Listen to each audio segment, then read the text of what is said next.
What's going on, everybody, and welcome to the Other Side of the Firewall podcast, where we talk the latest and greatest in cybersecurity news, as well as we highlight those movers and shakers and glass ceiling breakers, those people of color who made it to the other side of the proverbial firewall. My name is Ryan Williams, and as always, I'm joined by Shan Tynes. What's up? What's up?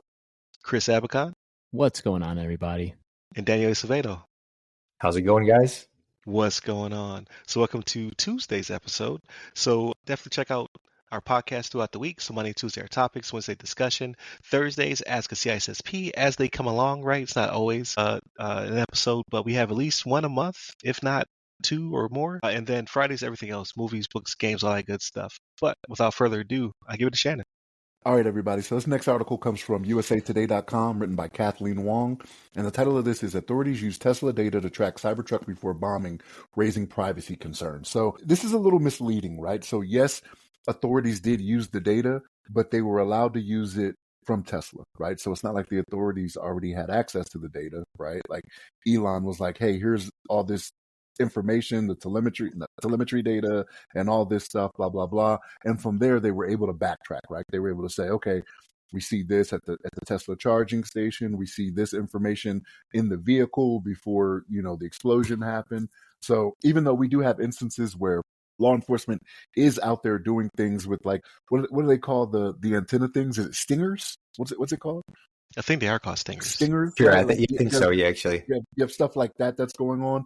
It's a little misleading in this case. Yes, police did use it, but it was based off, Elon and Tesla saying, yeah, we're going to work with you to give you this information. So not still may rub some people the wrong way, that information is out there. And I think kind of the big thing of it is that a lot of that information is being collected by Tesla, and you may not know it, right? But they're not the only ones. Believe that, right? Like the cars that we drive nowadays, right? Like if you get a car that's in the 2000s, so Daniel, you might be safe, man. You right on the cusp there. Like if you get a car that's like in the 2000s, it's almost a guarantee it's a computer that's just like logging everything, right? So that information is out there. You have to understand that all those amenities that you enjoy in your vehicle, that you're like, oh, it does that automatically for me. Cool. It knows just by having my key in my pocket, it's going to adjust the seat and do all this, that, and the third. And, that's what's out there. You know what I mean? But Daniel, what's your thoughts on this, man? So there's a lot of privacy advocates, I'll say nicely, to not call them other names, that are probably more up in arms in this kind of thing. The way I think about privacy to an extent is I don't have anything to hide, right? So things like this don't really bother me as much,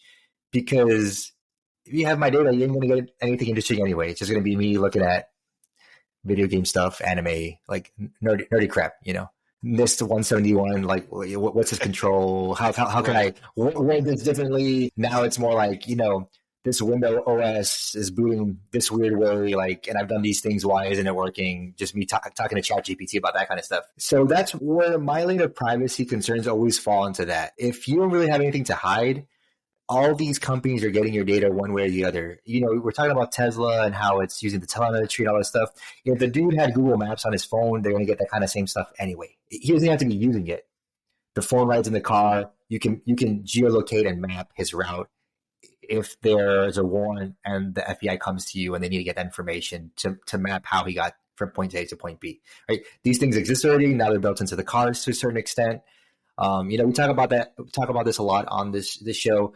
Every ease of life thing or every amenity or anything that makes your life easier or an advance in technology usually comes with a lot of loopholes or footings for the bad guys to get in. And this is just kind of a case in that it showcases that in this aspect, except it's the law enforcement using it to try to track where this guy was going from point A to point B, being, I think, Denver to Vegas.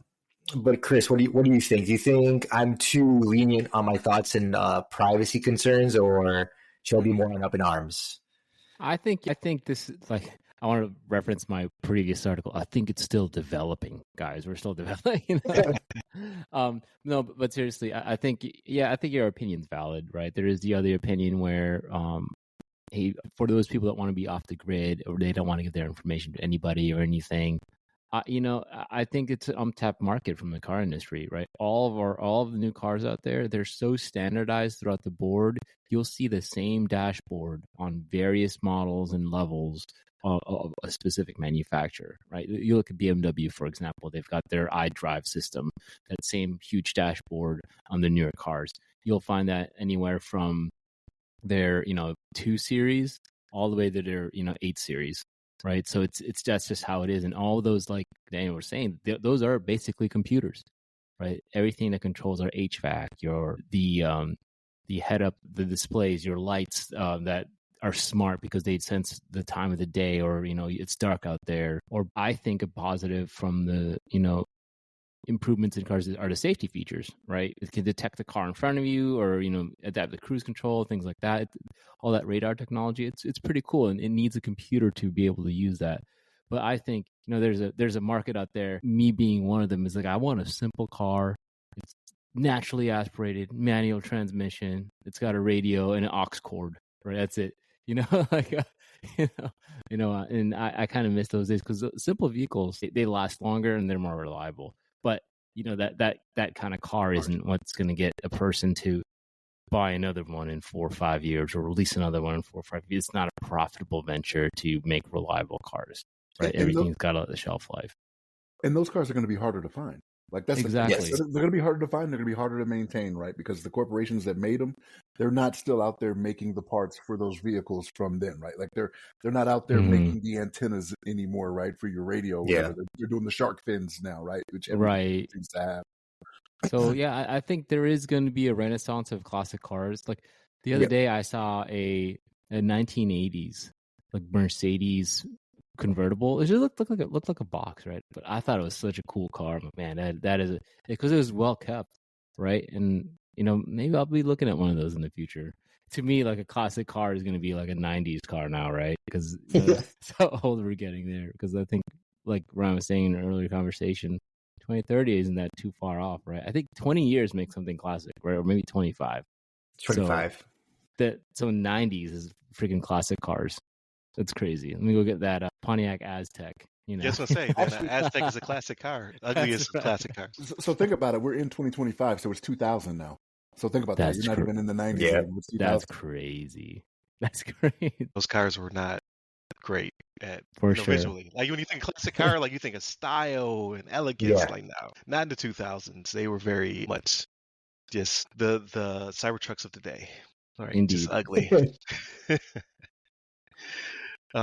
So I think people's fear of losing of this being a major loss of privacy is a little bit skewed. You've already lost that privacy, right? Like how many dash cams have you viewed recently? How many gas station parking lot videos have you watched, right? People just acting a fool. Like you're under full surveillance 24/7, not just from your phone in your home, which is a surveillance device, but just I think at one point they were saying you got your picture taken 40 times in a day. It's probably exponentially higher now.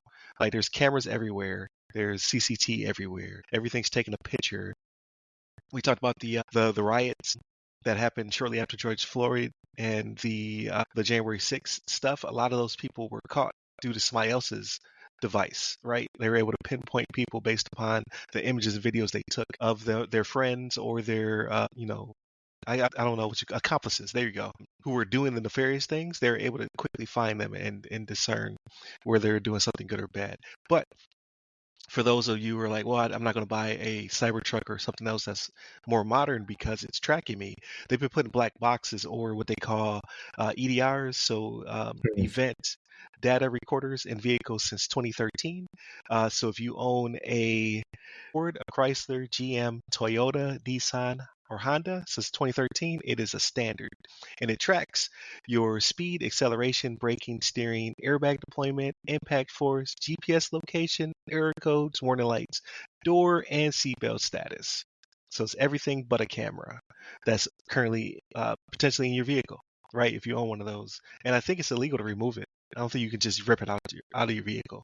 I could be wrong though. Like the same thing with like pulling a tag off a mattress. I don't know if that is about I don't know if that's you as the owner or you So as good. the sailor, Say, right? The person who's selling the product. I don't know which one it will be at fault for removing it. But I say all to say, yeah, they tracked this guy from station to station, but had he had a gas powered vehicle, they would still find this video anyway. It's just been a little bit harder than Tesla just saying full sale.